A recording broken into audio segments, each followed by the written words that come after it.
Hi friends, welcome to smart online. Friends, వీడియోలో south central railway నుంచి apprenticeship notification రావడం జరిగిందండి. దాని వివరాలు కూడా నేను చెప్పడం జరిగింది. అయితే ఒకవేళ మీరు చూడకపోతే కింద డిస్క్రిప్షన్లో లింక్ ఇవ్వడం జరుగుతుంది. అక్కడ నుంచి వెళ్ళి మీరు చూడొచ్చండి. ఆన్లైన్ స్టార్ట్ డేట్ అనేది ఇక్కడ చూసుకుంటే అక్టోబర్ 4 నుంచి స్టార్ట్ అవ్వడం జరుగుతుందండి. అయితే లాస్ట్ డేట్ చూసుకుంటే ఇక్కడ నవంబర్ 3 వరకు అప్లై చేసుకోవచ్చు. అదేవిధంగా అప్లై లింక్ అనేది కింద డిస్క్రిప్షన్లో ఇవ్వడం జరుగుతుంది. అక్కడ నుంచి వెళ్ళి మీరు చేసుకోవచ్చండి. అదేవిధంగా కింద కొన్ని ఇన్స్ట్రక్షన్ అనేది ఇవ్వడం జరిగింది. ఇక్కడ వెళ్ళి చూడొచ్చు. ఇక్కడ ఒకవేళ నోటిఫికేషన్ అనేది మీరు చూడకపోతే నోటిఫికేషన్ అనేది మీరు చూసుకోవచ్చండి. అదేవిధంగా ఇక్కడ కింద చూసుకుంటే అన్ని డాక్యుమెంట్ అనేది పీడిఎఫ్ రూపంలో మాత్రమే మనము ఇక్కడ అప్లోడ్ చేయాల్సి ఉంటుందండి. ఓన్లీ ఫోటో అండ్ సిగ్నేచర్ మాత్రం జేపీజే ఫార్మేట్లో అప్లోడ్ చేసినా పర్లేదండి. అదేవిధంగా OBC, economical weaker section, general male candidate మాత్రం ₹100 ఫీజు పే చేయాల్సి ఉంటుందండి. మిగతా వాళ్ళకి ఎలాంటి ఫీజు అనేది లేదు. న్యూ రిజిస్టర్ మీద క్లిక్ చేయాల్సి ఉంటుంది.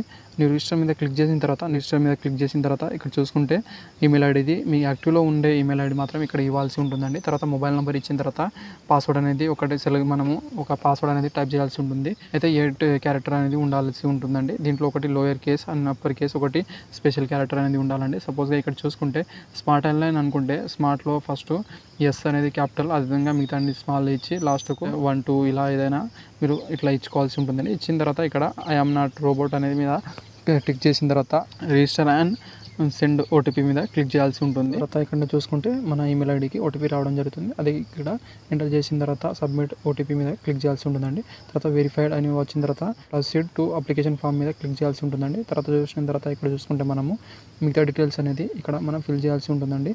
ఇక్కడ చూసుకోవచ్చు మీరు. అయితే కమ్యూనిటీ అనేది మనం ఇక్కడ చూసుకోవాల్సి ఉంటుంది.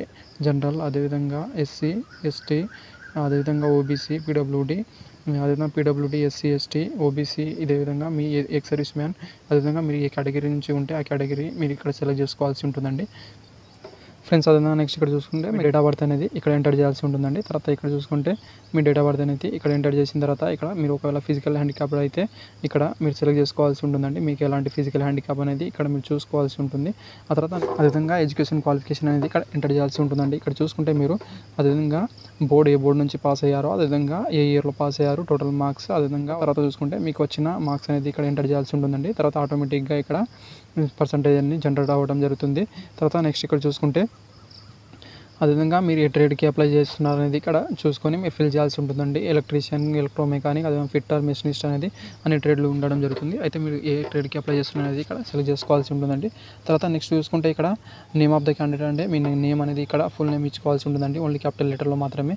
తర్వాత ఫాదర్ నేమ్ అనేది ఇవ్వాల్సి ఉంటుంది. ఆ తర్వాత ఇక్కడ చూసుకుంటే నెక్స్ట్ ఇక్కడ చూసుకుంటే are you undergoing any apprenticeship training in any organization అంటే మీరు ఎస్ ఆర్ నో అనేది ఇవ్వాల్సి ఉంటుందండి. మీరు ఇంతకుముందు ఎక్కడైనా అప్రెంటిస్‌షిప్ చేశారా లేదా అనేది.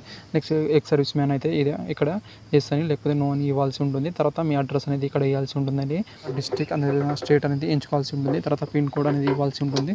తర్వాత నేషనాలిటీ అంటే ఇండియన్ అని రావడం జరుగుతుంది. తర్వాత జెండర్ అంటే ఇక్కడ మేల్ అండ్ ఫీమేల్ అదర్ అనేది ఇక్కడ సెలెక్ట్ చేసుకోవాల్సి ఉంటుందండి మీ దాన్ని బట్టి. ఆ తర్వాత ఆధార్ కార్డ్ ఎంటర్ చేసిన తర్వాత నెక్స్ట్ మీకు ఏదైనా ఐడెంటిఫికేషన్ పుట్టుమచ్చలు ఎక్కడైనా ఉంటే అది ఇక్కడ ఇవ్వాల్సి ఉంటుందండి. ఫ్రెండ్స్, అదేవిధంగా నెక్స్ట్ ఇక్కడ మనం టెక్నికల్ క్వాలిఫికేషన్ చూసుకుంటే మీరు ఏ ట్రేడ్ అనేది ఇక్కడ సెలెక్ట్ చేసుకోవాల్సి ఉంటుందండి. అదేవిధంగా మీ బోర్డ్ అనేది ఎన్సీయూటీఆ, ఎస్సీయూటీ అనేది సెలెక్ట్ చేసుకున్న తర్వాత ఎప్పుడు పాస్ అయ్యారు, అదేవిధంగా మీ ఐడియాలో టోటల్ మార్క్స్ అనేది ఇక్కడ టైప్ చేయాల్సి ఉంటుందండి. తర్వాత మీకు వచ్చిన మార్క్స్ అనేది ఇక్కడ సెలెక్ట్ చేసిన తర్వాత ఆటోమేటిక్గా పర్సంటేజ్ అనేది రావడం జరుగుతుందండి. తర్వాత ఫ్రెండ్స్, అదేవిధంగా యూనిట్ అనేది ఇక్కడ ఇలా సెలెక్ట్ చేసుకోవాల్సి ఉంటుందండి. నేను కొన్ని ఇక్కడ సెలెక్ట్ చేశాను. ఇక్కడ నేను ఇలా సెలెక్ట్ చేశానండి. మీకు నచ్చిన యూనిట్ అనేది ఇక్కడ ఇలా సెలెక్ట్ చేసుకోవాల్సి ఉంటుంది. తర్వాత ఇక్కడ చూసుకుంటే ఫోటో, అదేవిధంగా సిగ్నేచర్ అనేది సిగ్నేచర్ అనేది జేపీజీ ఫార్మాట్లో ఇక్కడ మీరు అప్లోడ్ చేయాల్సి ఉంటుందండి. మిగతా చూసుకుంటే ఇక్కడ సర్టిఫికేట్ అని పీడిఎఫ్ ఫార్మాట్లో మీరు ఇక్కడ అప్లోడ్ చేయాల్సి ఉంటుందండి. ఇక్కడ చూసుకుంటే కమ్యూనిటీ సర్టిఫికేట్ అయితే ఎస్సీ, ఎస్టీ వాళ్ళు అనేది ఇక్కడ కమ్యూనిటీ సర్టిఫికేట్ అనేది మీరు ఫిల్ చేయాల్సి ఉంటుందండి. ఒకవేళ మీ ఓబీసీ క్యాండిడేట్ అయితే ఓబీసీ సర్టిఫికేట్ ఇక్కడ అప్లోడ్ చేయాల్సి ఉంటుంది. తర్వాత ఎడ్యుకేషన్ సర్టిఫికేట్ అనేది ఇక్కడ అప్లోడ్ చేయాల్సి ఉంటుందండి. ఎడ్యుకేషన్ సర్టిఫికేట్ అనేది అప్లోడ్ చేసిన తర్వాత నెక్స్ట్ ఇక్కడ చూసుకుంటే ఐటీఐలో మీకు సెమిస్టర్ వైజ్ మార్క్స్ ఉంటాయి కదండి, మార్క్స్ షీట్ అది ఇక్కడ అప్లోడ్ చేయాల్సి ఉంటుందండి. ఒకవేళ పీడబ్ల్యూడీ క్యాండిడేట్ అయితే పీడబ్ల్యూడీ సర్టిఫికేట్ అప్లోడ్ చేసిన తర్వాత ఒకవేళ మీరు ఎక్స్ సర్వీస్ మ్యాన్ వాళ్ళ అయితే ఎక్స్ సర్వీస్ మ్యాన్ సర్టిఫికేట్ అనేది అప్లోడ్ చేసిన ప్రివ్యూలో వెళ్ళాల్సి ఉంటుందండి. ప్రివ్యూలో వెళ్ళిన తర్వాత నెక్స్ట్ ఒకవేళ మీరు ప్రివ్యూలో వెళ్ళిన తర్వాత ఇక్కడ ఇలా లోడింగ్ అనేది అవ్వడం జరుగుతుంది. ఒకవేళ అన్ని కరెక్ట్ ఉంటే ఓకే, లేకపోతే మళ్ళీ ఎడిట్ చేసుకోవాల్సి ఉంటుందండి. ఇక్కడ సబ్మిట్ మీద క్లిక్ చేయాల్సి ఉంటుందండి.